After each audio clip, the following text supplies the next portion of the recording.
Hello, happy campers, and welcome to Story Time!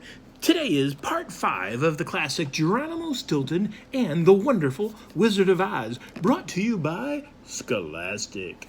Last time we read, the characters had been in the poppy fields and all were so sleepy.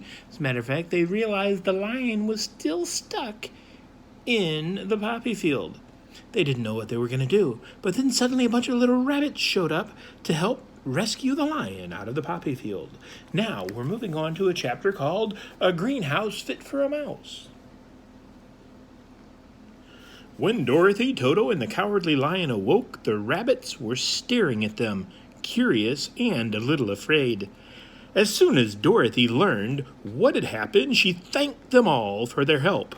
The Queen of the Rabbits said goodbye and gave Dorothy a tiny silver whistle. "If you ever need our help again, use this whistle," she said. "We'll come to your aid." Then she and the rest of the rabbits hopped away.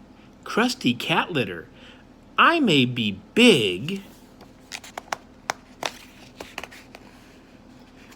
and fearsome, but some simple flowers poisoned me, and some little rabbits saved my life, the Cowardly Lion said. You just never know what will happen. Relieved to be out of danger, the 5 friends continued along and soon spotted the familiar yellow brick road. Here, the road was smooth and lined with a picket fence, just like it had been at the beginning of their journey. The only difference was that now the picket fence was green instead of blue. On each side of the path were fields as green as emeralds. Soon, small green houses came into view with little mice peeking out of them.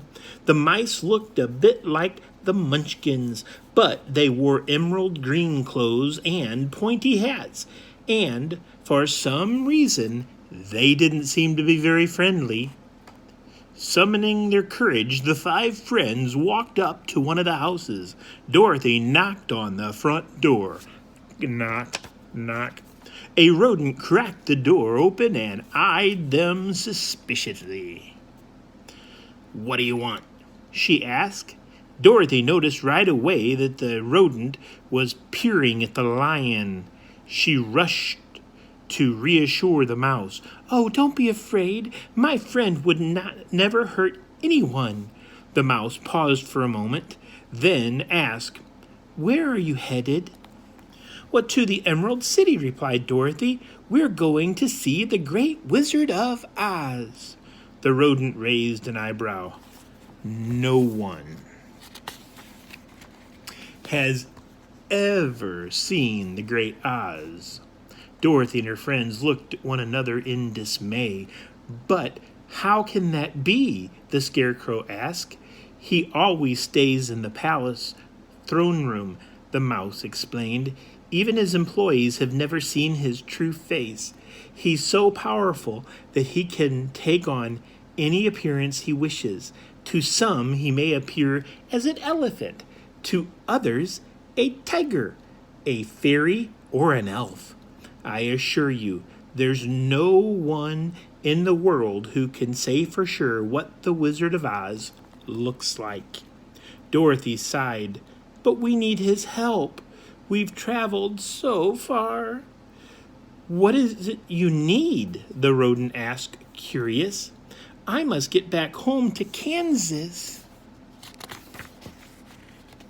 The Scarecrow would like a brain. The Tin Woodsman wishes for a heart, and the Cowardly Lion wants courage, Dorothy explained, chewing on her paw nails nervously. "Don't worry," the mouse assured her. "I don't know where Kansas is, but Oz knows every place in existence, and he has a ton of brains, hearts of every size, and an enormous jar stuffed with courage. If you manage to get in to see him, I know he will be able to help with all your requests." The Guardian of the City. The kind mouse offered to let Dorothy and her friends stay for the night. She gave them dinner and settled Dorothy and Toto in a comfortable room while the lion curled up outside the door. The Scarecrow and the Tin Woodsman didn't eat or sleep because they didn't need to, but they enjoyed taking a break. The following day, refreshed and full of energy, the five friends continued on their journey to the Emerald City. They walked all morning and afternoon until they reached the tremendously tall gate. It was covered with sparkling emeralds. There was a bell right next to the majestic gate. Dorothy rang it, and the doors swung open immediately. The five friends stepped over the threshold and found themselves in a room where the walls shimmered with emeralds. The guardian of the city stood stiffly in the center of the room. He was a small mouse no taller than a munchkin, dressed all in green. An enormous green trunk stood next to him. "What do you want?" the mouse asked sharply. "We've come to see the Wizard of Oz," Dorothy replied. The mouse jumped back. "Oz? But it's been years and years since anyone has asked to see him." There's the room.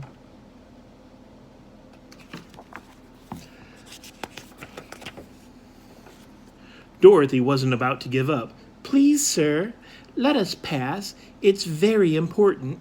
The guardian scratched his snout, unsure. If it's truly important, I will let you pass, but you must understand. If you want to see the wizard only out of curiosity, or if you plan to bother him with some kind of foolishness, you'll be locked up. Dorothy shivered. Moldy mozzarella. The wizard sounded awfully mean. Now, the next chapter is the Emerald City.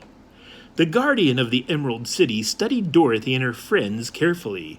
"Oz is a very good and just wizard," he explained, "but when someone bothers him, he has been known to get angry." The Scarecrow took a step forward. "We don't want to bother him," he said, "but we've made a long journey to get here. We have some very serious requests."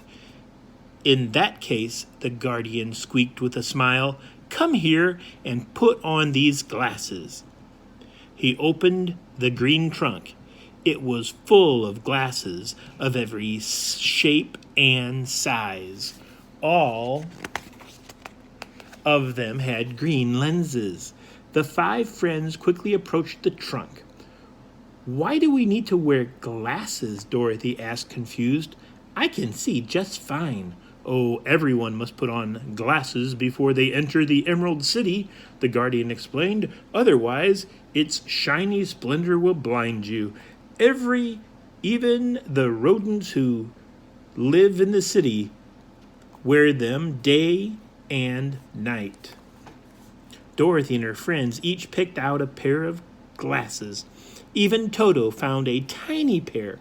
The guardians adjusted his own glasses on his snout, grabbed a large golden key hanging from the hook on the wall, and opened the door that led into the marvelous Emerald City. Holy cheese! The beautiful city made Dorothy squeak with joy. The sparkling green light was so intense that, even with the glasses, it took a little while for her to adjust her eyes. The streets and buildings were all made of emerald green marble, and rows of emerald shone everywhere. The roads were crowded with rodents all dressed in green. The stores and everything sold in them were green too, including the food and drinks. The mice bustling around seemed very busy, but they also looked mouse-tastically happy. Dorothy didn't have too much time to look around. Instead, her attention was quickly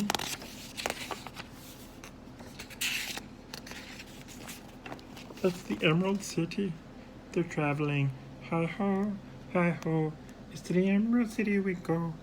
Bum, bum, bum, bum, bum, bum, bum, bum, bum, bum, bum, bum, bum. Her attention was quickly drawn to the majestic palace of the Wizard of Oz. It rose powerfully from the heart of the city. Moldy mozzarella! After a long, dangerous adventure, they were finally almost there.